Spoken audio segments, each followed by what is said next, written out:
અઘરું છે હો, પણ આવડી જશે. ડુંગર દાદાની દીકરી નદી છે એનું નામ. ડુંગર દાદાની દીકરી નદી છે એનું નામ. રૂમઝુમ કરતી નિસરીને જાય છે સરસર વેતી. રૂમઝુમ કરતી પાકાવડા કે ભાંગી વળતી ડાળ પ્રમાણે ગળતી. વાકાવડા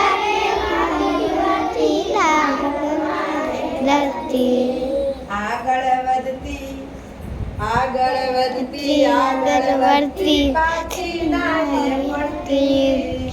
આગળ વધતી પાછી જાતી એ તો ધપતી ધપતી આગળ આગળ વેતી. ધપતી ધપતી આગળ આગળ વેતી. એ ડુંગર દાદાની દીકરી નદી છે એનું નામ.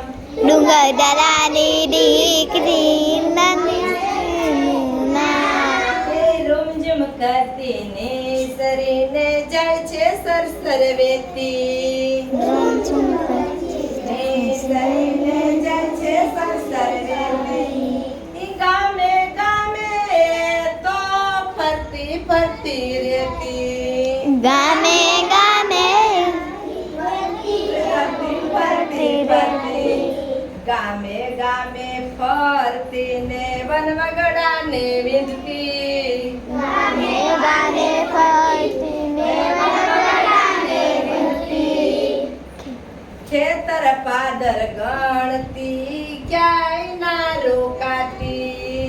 ખેતર પાદર ગણીને ક્યાંય ના રોકાતી. તરસ્યાને પાણી દેતી ખેતર લીલા કરતી. તરસ્યાને પાણી દેતી ખેતર લીલા કરતી. રમણ રેતી માં રમતી રમતી ઝીણું ઝીણું ગાતી. રમણ રેતીમાં રમતી રમતી ઝીણું ઝીણું ગાતી. ડુંગર દાદાની દીકરી નદી છે એનું નામ. ડુંગર દાદાની દીકરી છે નદી એનું નામ.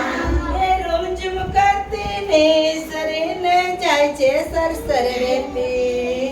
રૂમઝુમ કરતી આ નદી વિશેનું ગીત હતું. તમારે નદી વિશે લખવાનું આવે તો લખી આપો ને કે નદી આપણને પાણી આપે છે. નદી વહેતી વહેતી જાય છે. એ જ્યાંથી નીકળે ને એના પ્રદેશ હોય ને ફળદ્રુપ થાય, એટલે કે ખેતરમાં લીલા પાક થાય, પાણીની અછત ન થાય, પશુ પંખી માણસને પાણી કામમાં આવે, કારખાનામાં પાણી કામમાં આવે. નદી કેવી હોય તો કે ઊંચેથી પડે તો નીચે જાય, એટલે જેવો વાંક વળાંક આમ વળાંક હોય તો એ ક્યાંથી જાય.